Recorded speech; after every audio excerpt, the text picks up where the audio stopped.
Mister.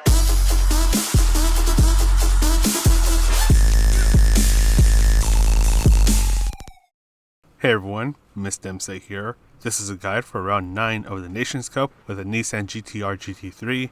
Let's get this started. Your first braking point is shortly after you pass the 100 meter mark. You can also start to brake right around the area where the red understeer sign is up above. Brake in a straight line, bring yourself to second to get the car to rotate a bit more, then shift to third once you start to fully accelerate.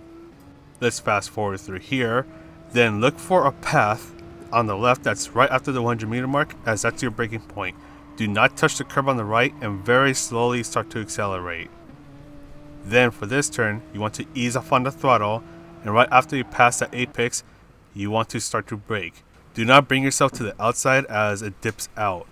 So then you want to bring yourself to inside as it's a little bit banked, and then slowly start to accelerate.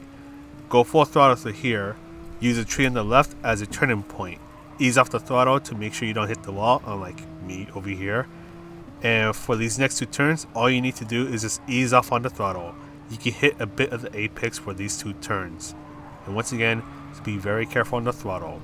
Then right before you pass this big old sign just up ahead right here, that's where you'll start to brake. Make sure your car is already pointing to the right, as you'll need to be adjusting your brakes as you go down this hill right here. Bring yourself to the right and then hit this apex right here, and try not to cut into the grass as you'll get a penalty. Trail brake your way into this turn, then brake hard as you brake in a straight line, and when the wall on the right starts to go a bit more to the right, that's going to be your cue to turn in. Make sure you straighten the car out before you start to fully accelerate. Fast forward through this one more time, and right after you pass the 150 meter mark, that's where you will start to brake.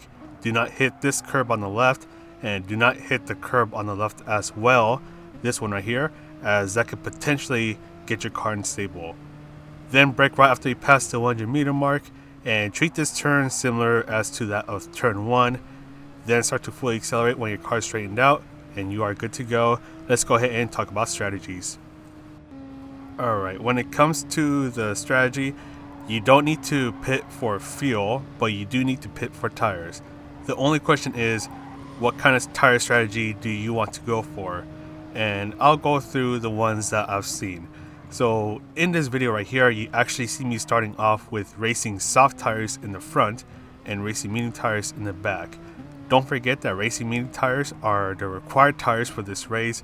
So by using racing medium tires either in the front or in the back or on both sides, that will get you covered. So in this race, since I started off with racing soft and racing medium, I want to have the turning ability with the racing soft tires, but at the same time I want to get racing medium tires out of the way, so I went with that. And because I want to get racing medium tires out of the way as soon as I can, I will be pitting at the end of lap 5, as shown on this picture right here. Get into a set of racing soft tires, and then at the end of lap 10, that's when I come back for a new set of racing soft tires, and I'm basically good to go. And because of this strategy, I can push a bit more because I'll have a bit more tire grip to work with. The tires won't be so worn out as compared to one of the other strategies that I'll mention in a bit. My only disclaimer is that if you're watching my manufacturer round 9 guide, since I'll be using two different types of tires, they won't always be in agreement with each other, and this is especially the case in the lower speed turns where you can potentially end up getting the racing medium tires in the back, that is, to start to spin, and before you know it, you're already spinning around. So you want to be careful with the throttle if you do decide to go with racing soft in the front and racing medium in the rear.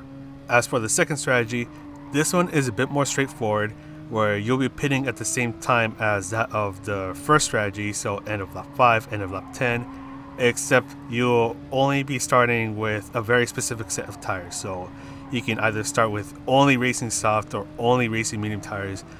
Because as you see on the second row, it's interchangeable, right? Like if you want to start with racing medium tires and get that out of the way, go for it. If you want to use racing medium tires at the end, go for it. Racing medium tires in the middle, go for it. I mean, it's up to you. But either way, whenever you're using the racing soft tires, you really want to push it, because the moment you get into the racing medium tires, I mean, like both the front and back tires will be having the racing medium tires, so your pace is not going to be as strong. You're going to be a bit more understeery, the wheels are more likely to spin a bit more, so you want to be a bit more careful with that and just try to push as much as you can with the racing soft tires. And once again, since you're pitting every 5 or so laps, you'll have that extra tire life, tire grip to get the job done. And also, before I go on, you want to be careful when you're entering the pit lane, because as you see right here, the entry is really sharp. So if you brake way too late, you're going to miss it and you'll be forced to do another lap, and that's going to throw off your strategy. So I just want to put that out there. Be very careful, slow down early as you enter the pit lane. And last but not least, the third strategy is where you start on racing soft only and then change on over to racing medium tires at the end of lap 7. This one is also interchangeable, so if you want to start on racing medium tires, go for it. If you want to start racing soft tires, go for it.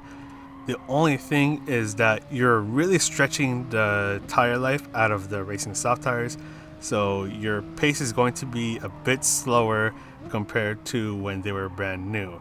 And the reason why I say pit at the end of lap 7 instead of an earlier lap for racing medium tires is just because the pace with the racing medium tires is slower, and it's going to get worse over time as your tires get more worn out. So if you were to ask me which strategy to go with, where I only have to worry about one set of tires at a time, I'd go with the second strategy. But if you want to mix it up and try to go for the fastest time and all that good stuff at the risk of the car being a bit unstable, go with the first strategy. So yeah, I have these strategies out here for you.